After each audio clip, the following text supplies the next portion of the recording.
But we start with Manchester United, who are getting closer to appointing an interim manager. Live to Manchester and Daniel Kahn. Daniel, afternoon. Where do we stand with this one then?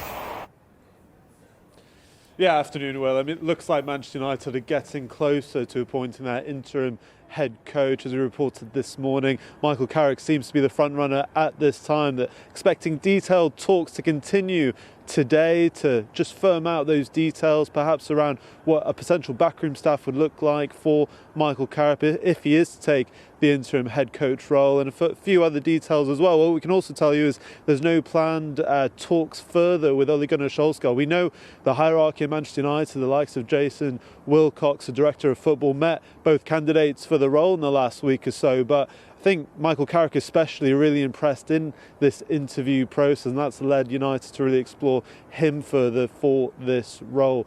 Look, I don't know what it means yet for Darren Fletcher, who's taken the team over the last week, the draw against Burnley on Wednesday and then the loss last night against Brighton, whether he continues in the backroom staff. United did something similar when Ole Gunnar Solskjaer took the role a few years ago. Kieran McKenna was promoted quite quickly into from the academy into a first-team backroom role. So we'll wait and see what Darren Fletcher's future awaits. But for now, it does look like Michael Carrick is the front runner, and we could see him potentially in the dugout for this weekend. Well, Dan, that's what I was about to ask you. How confident are Manchester United, that the new interim boss will be in place for that huge Manchester derby? Because that is the way to win over those United fans at Old Trafford as well. Yeah, absolutely. And look, United have taken a whole week since Ruben Amorim's sacking last Monday to really make sure this appointment is right, because you're right to mention the Manchester derby. It doesn't get too much bigger than that in the calendar for anyone connected with Manchester United. And then they have Arsenal the week after. So United are looking to get this appointment sorted in the next 24, 48 hours. The players are off actually until Wednesday just due to the busy Christmas fixture list. And also the squad has been stretched. We saw Luke Shaw out of the squad yesterday just purely down to squad rotation. So they'll come back in Wednesday. I think everyone at United expecting that interim head coach appointment to be done by then so they can take training on that Wednesday and continue preparations for the Manchester derby. And look, let's not forget, Manchester United, for all the news off the pitch with this interim head coach role and everything else, they need to get results on the pitch because the last few weeks have been quite disappointing. So look, Manchester derby, as you mentioned, on Saturday, live on Sky Sports, doesn't get much bigger than that. Dan, thank you very much. Mr. Kevin Hatchard, always a pleasure to have you in the studio with us. Look, and we've talked till the cows come home about managers who already work in the Premier League getting the job potentially at Old Trafford. What about with your European hat on, one's away from these shores? And I'll throw one name at you, Carlo Ancelotti, because there's a lot of United fans who would take him in a heartbeat. Yeah, it'd be interested to see what happens with Ancelotti with Brazil at the World Cup. If that doesn't go well, or maybe if it goes incredibly well and he wins the World Cup, maybe he becomes available again. And he's somebody that's used to managing upwards. You look at what he's done with Real Madrid, it's an incredibly political club, and he handled Florentino Perez better than most. He's used to dealing with the scrutiny of a top club. He's used to winning things at a top club. And so I think he would be able to negotiate the tricky things at Old Trafford. It's just a question of whether they can make the signings that would give him the tools to be successful. But I think he'd be an interesting option. And another name that has been touted around is Luis Enrique. His future in a little bit of doubt at PSG. What's the latest on him? Well, there was talk that he had rejected the opportunity to extend his contract beyond 2027. But the sporting director, Luis Campos, said that was fake news. And then Luis Enrique has come out since then and said, these are just rumours meant to destabilise the club. He's happy where he is and his intention is to carry on. So certainly it seems he wouldn't be an option for this summer. And carrying on the conversation with Manchester United from a player's point of view, someone I guess who also is happy where he is right now is Marcus Rashford, a loan deal at Barcelona. We know he wanted to go there. He's scratched that itch and he's already won a trophy in the Super Cup last night in the El Clasico. How likely is it that he remains a Barcelona player on a permanent deal going forward, or is there any sniff that he might come back to Old Trafford with a new manager? Well, it's all been very positive so far. I think what worked in his favour was the fact that Rafinha was injured, and that allowed Rashford to get a run of games, allowed him to settle with his new teammates. Every time Rashford's been interviewed about his time at Barcelona, he's been very positive. The question's going to be, now that Rafinha is back in the team, back fit, playing well, how many minutes is Rashford going to get between now and the end of the season? Now, if they can find a way of still keeping him involved, they seem very keen, Barcelona and Hansi Flick, on keeping him in the building. So I think that's the key. Is Rashford going to get enough game time between now and the end of the season? Yeah. Staying in Spain, as it were, Xabi Alonso, it was another painful defeat for the Real Madrid fans against their bitter rivals. A 5th defeat of the season, 4 points off Barca in La Liga. So that's not done and dusted by any means. But the doubts are creeping in about whether Alonso is the right man. They loved him as a player there. He won the Champions League, he won La Liga. Is he the guy to lead them to the new dawn? I think the problem he's got, Xabi Alonso, is he came in with this idea of a meritocracy, and he wanted to impose certain strictures tactically, culturally. He wanted everybody on the same page. Completely different to the way Ancelotti managed things. He was allowing his players to have a certain amount of interpretation, certain amount of freedom. Xabi Alonso didn't want to do that. The Real Madrid players as a group have not really accepted all of those recommendations, if you like. Again, it's a hugely political football club, and if you're not getting those wins, it's very, very difficult to get any kind of authority. So at the moment, he seems very much game to game.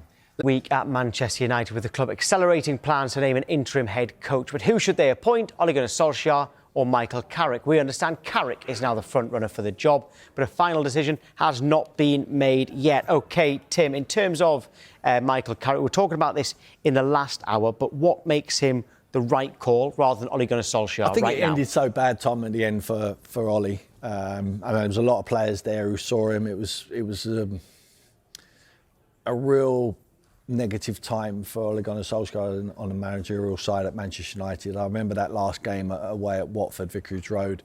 The fans it was toxic. You know, fans were giving us some stick. I remember Bruno Fernandes standing behind him and, you know, saying it's a collective, it's not all about the manager. So I just felt like the way it ended, it couldn't be him again. And I think Michael's gone away. He's gone to Middlesbrough. He's had 3 games as interim manager at United. 1-2, drew 1. So he's done a decent job, albeit a small bite size. Then went to Middlesbrough. They were struggling at the time. And he picked them up, steadied the ship. Has a decent playing style, knows exactly what he wants from the players. And he has a good aura about him. I think he talks well with the media. He looks the part. And I think it's a no-brainer for Michael. You've been interim manager before. Yeah. What's his role now till the end of the season then? Well, What does he have to do? First of all, if I would have gone, when you go in there and you say, is there any opportunity for me to stay till after, beyond the end of the season? And you would want to know that. And I think the answer will be no with Michael. I think he's there till the end of the season. Now, if he goes and wins 17 games, which he's got left, and qualifies for the Champions League, which is the only thing left for him, they're out of every competition. There'd be a clamour to keep him. But would that clamour, now they've got history, Man United fans, they remember the clamour to keep Ole Gunnar Solskjaer, and they looked at it as a poor decision in the end. Now, I just think, from Michael's point of view, he's got nothing to lose. If he wants to continue with his management career beyond Manchester United, he's got a good platform to be able to do it. It's broke at the moment, so he needs to go and fix it. He needs to implement his playing style, not Manchester United's playing style, the style he wants to play, which will enhance the players and shine them in the correct light. They haven't got fantastic players, but they haven't got bad players. They've got decent enough players. For them to be in touching distance of the Champions League spots and the season they've had is remarkable for me. But I just think that the quality of the Premier League beyond the top 2 is not fantastic this season. So there's a real opportunity for them to finish in the Champions League. That will be the objective from the hierarchy. They will say, we need to finish in the Champions League. Now, it's a big ask. We know that, because there's a lot of teams fighting for that position, or that in 2 positions, maybe 4th or 5th. I think Liverpool will finish in 3rd place beyond Man City, and then Arsenal will be champions. But he's got every opportunity to be able to do that. And if he does well, then there might be other opportunities for him. He might not want to be a manager in the long run beyond this season. But if he does, then I think the door's open for a lot of clubs to take Michael Carrick as their manager. Yeah, well, when Van Nistelrooy did it, he ended up with a Premier League job, didn't he? Again, Adam, right, OK, so things have changed a little bit since we last spoke to you on either Friday or Thursday, whatever it was last week. So would you be happy with Carrick? I'm really annoyed that it's like the only option that we've got. Manchester United should be going out there and picking another manager. I think that's what a lot of us are saying right now. Why is it only between Solskjaer and Carrick? If I was picking out of the two, I would go with Michael Carrick. I think I said that if they were the only two options. I think it's just really frustrating that it's only them two. Yeah. Like Tim Shea was just said there, then Tim, like, this is an audition for Michael Carrick. Like, you've got another manager coming in here who's got no Premier League experience, who's been able to use Manchester United, yes, Manchester United, as his platform to then get another job in the future. This is United. I know it sounds crazy, we keep on saying that, and that's lost its aura a little bit, obviously, but how are we in this situation? That's the big question right now, and I think that's where a lot of the fans' anger towards the ownership is coming from. I think it's why are we here? And the only one answer that any Man United fan comes out with is the way the club has been run. Yeah, Adam, I just feel that Michael Carrick, let's go back to Ruben Amorim. Not that you wanted Ruben in the first place, but I think he's got more chance of success than Ruben Amorim has. Even though Ruben Amorim managed in Portugal, Michael Carrick knows the Premier League inside and out. He knows a lot more about it than Ruben Amorim ever did. And also, he knows about the environment, what he's going into, the size of the club and the demands of the football club. Forget about the past. I think we have to throw that away now. There's always going to be history. There's always going to be fantastic memories for you guys. But you're going to have to rebuild again. Now, Michael's not there to rebuild again now because he hasn't got that time. He's got 17 games to try and get enough points for you to qualify for the Champions League, where I believe, and you obviously believe, Man United should be. Yeah, it's like you said there, Tim. It's like United have to rebuild again. It's the same players. Why are these players going to listen to what Michael Carrick's vision is when they know that there's another manager coming in at the end of the season? Are they bothered right now? That's what we're all asking as fans. Well, they've got to be bothered to play in the Champions League. Well, there's an acceptance from this fan base that this is actually happening now. These players are just going to keep on doing this. If we're relying on these players to get into the Champions League, Tim, like you said, then we've had that opportunity with Ruben Amorim all season. Every time fourth place has been there for grabs, they've failed. There is a serious issue within this squad and these players that I don't think any manager coming in can fix right now. And again, we've got another man here who we're all thinking is just going to get the same results again because these players really are the biggest issue at Manchester United right now, and I can't see Michael Carrick getting any more out of him. I hope that he does, but I'm sick of trying to find a positive and a way out of this when these players keep on producing the same performances week in, week out, no matter who is on the pitch. We're talking about players like Ahmad and Mbeumo coming back. Bruno's back from injury now. Mason Mount's back. Earlier in the season, we had all of them players, and we're still in exactly the same position. We're still underperforming. It's down to the players as well. Like, obviously, there's a bigger picture here with the ownership and everything else, but in this short period now, if we're just talking specifically about Carrick, I just don't see these players doing anything more for him. They could have done it for Fletcher in 2 games. No disrespect, it's Burnley and a weakened Brighton side, and we still couldn't get ourselves up to beat them teams. So what hope have we got against City and Arsenal coming up, for God's sake, next? That's going to be a big problem, and it's probably not fair on Carrick that he's coming into them 2 games either. Yeah, good 2 games to win, though. You know, the confidence of what that if he does, then yeah, it's a mood swinger, definitely. But I think the fans and the acceptance, like I just said then, it feels like you're just not going to get it at the moment from these players. And that's just an honest opinion from a fan. Right, Adam, now or the end of the season, and we're talking about now, you get your choice. Who's the man you want for the long term of this football club now? Tuchel, straight out. A man with presence, a man that's won it, a man that's been in the Premier League. It's Tuchel or Ancelotti. Okay. I kind of agree with what Gary Neville said. We've gone with the legends. We've gone with the up-and-coming managers from Europe. It does not work. Someone needs to go in there that commands respect, but that's the bigger fear again past that, because then does that man fit in with this car crash of an ownership of this football club? Ruben Amorim, in what he did in signing his resignation papers by going in on the board, has just opened up a bigger issue at Manchester United now, and everybody's focus is on the ownership. I'm not quitting. Well, he did quit because he went against the board, and we all know that that's a resignation letter on its own. So this is the issue. Big manager in, yeah, that's good on paper, but does it work with the ownership, which is all over the place at the moment? Well, Thomas never suffers fools, you know that. Well, this is Vic Thomas has got that reputation, hasn't he? Ancelotti, I don't know. Is he coming to the end of his career now as a manager? Is it the right time to bring him in? Honestly, I feel like Tuchel I've had the privilege to sit in a press conference with Thomas Tuchel, and he demands respect. He will handle the media well. He is used to dealing with the big football club and the big occasion. He's got that presence. I'm worried about the ownership in him and him wanting that power, like you said, Tim. That's my biggest concern.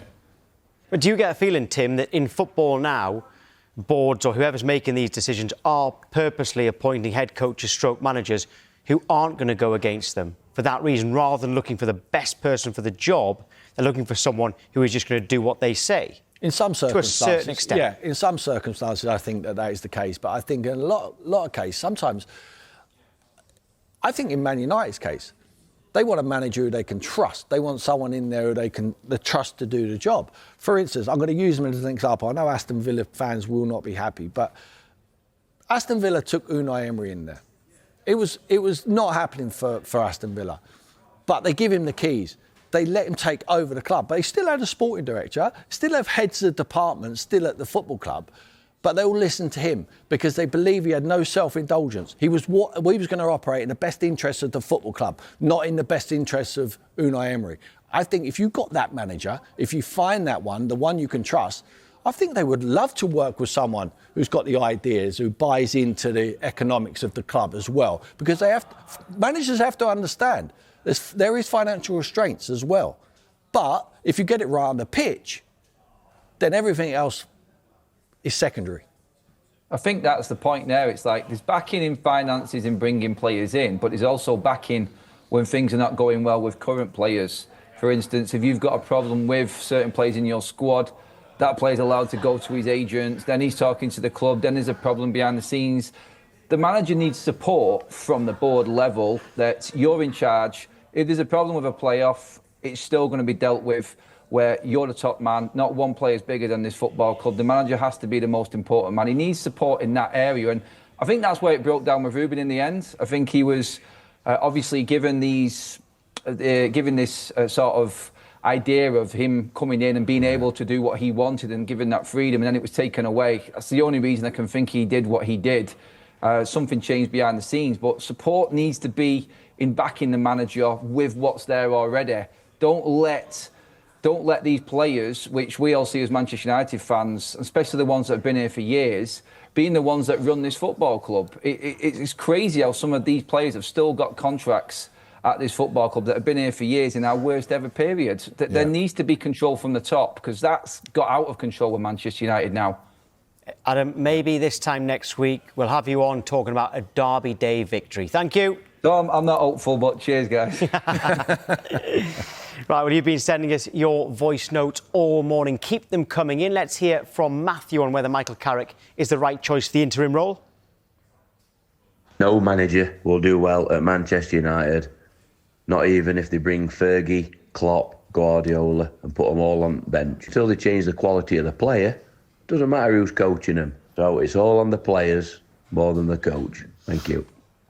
It's difficult, Tim, because when you look at the sort of a director of football, I was going to say, do they want all of the credit and none of the blame? But actually, they don't tend to get the credit when things are going well, do they? Is that a fair thing that I've just said? Burma are decent signings, yeah. Lamans, you'd have to say the goalkeeper has been a decent signing. Is it fair saying that they don't tend to get a lot of praise when things are going well? That goes to the manager. But when things are going wrong, they all get the blame?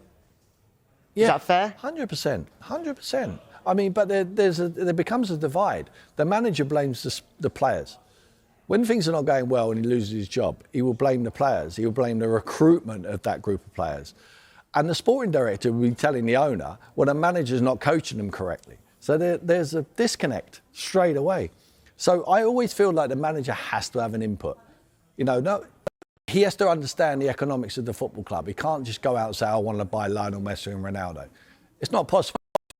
We can get this player who's similar qualities, not similar qualities to those two, obviously, but they're within our budget. Do you want him? Do you want him or not? And the manager has to say, yes, I would like him at the football club. Don't just bring someone in over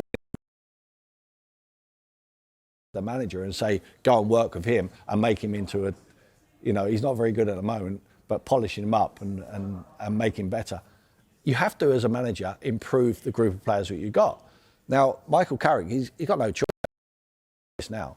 Yes, of course he'll want 5 people in January, but they're not going to give Michael Carrick 5 players in January. Of course they're not, because they might have 5 players. Whoever Tom or whoever comes into the club, Pochettino, at the end of the World Cup to Manchester United, might not want them players. So it might be a short-term fix, but a long-term problem. What I talked about before. So he's going to get no help. But what Michael has to do is try and improve the group of players what he's got at the moment, and that's his job. And that's any job of any manager.